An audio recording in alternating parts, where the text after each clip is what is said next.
Good evening. My name is Sofie Berhsteyn, and I'm a sophomore at Woodside High School in Redwood City. I'm an Eastern European, Russian-speaking Jewish American. My great-grandparents were World War II veterans and Holocaust survivors. My grandparents lived under systemic anti-Semitism in the former Soviet Union. They abandoned their careers, friends, and homes to bring my parents to America so they could have a fair shot at a better future. My parents worked very hard their entire lives to make their parents' sacrifice worthwhile. They worked very hard to provide me and my sister with the life and opportunities we have now. My parents taught me to work hard so I can contribute to society in meaningful ways and to stand up for what's right, while treating everybody with respect and kindness, regardless of their race, religion, ethnicity, or any other attributes. I've always been proud of my family's Jewish values and heritage. My family never imagined that growing up in America, we would experience the kind of unhinged anti-Semitism that is rampant today. Yet here we are on February 28th, 2024.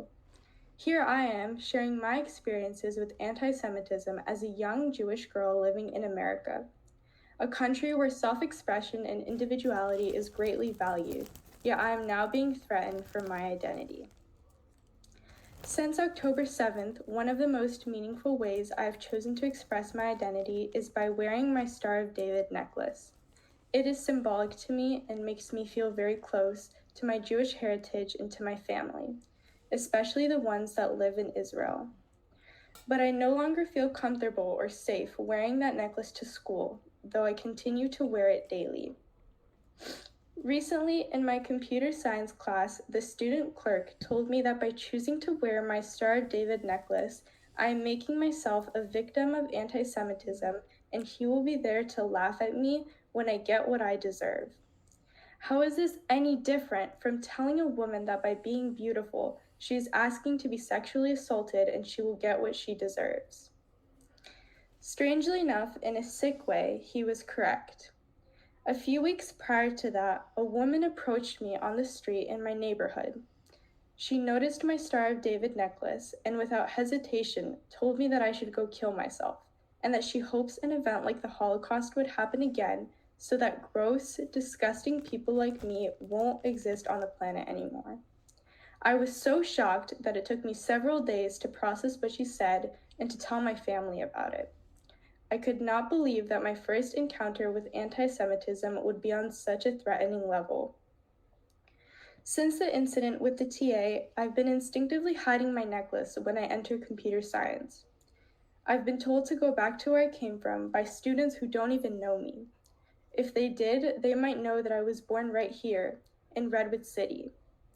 I've overheard students referring to the Holocaust like it was funny, and casual remarks at the library that all Jews should just go back to living in ghettos.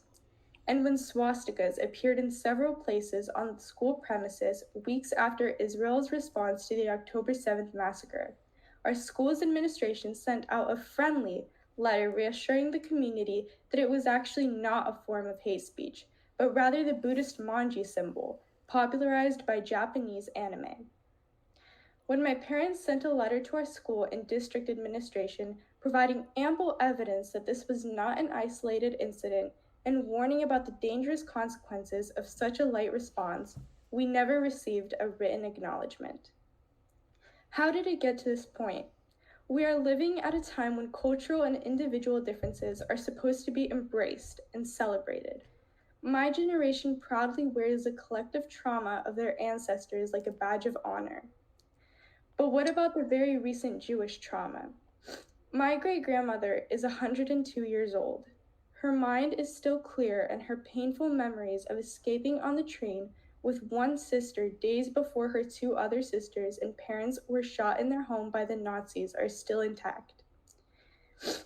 There are fewer Jews in the world than there were before World War II. Our history is punctuated by persecution, racism, and survival against all odds. Yet, according to the current educational philosophy, my people are framed as the privileged oppressors.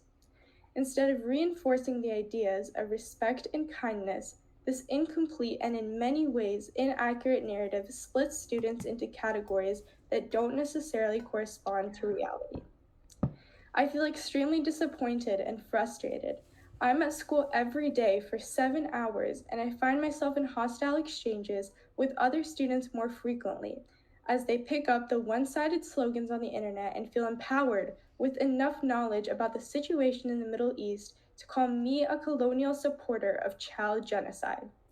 I want to have the reassurance that my school administration cares for students like me and has our backs. I wish they would approach anti-Semitism and other forms of racism and bigotry with real historical education and balanced perspectives. But unfortunately, what I see at Woodside are double standards. Thank you.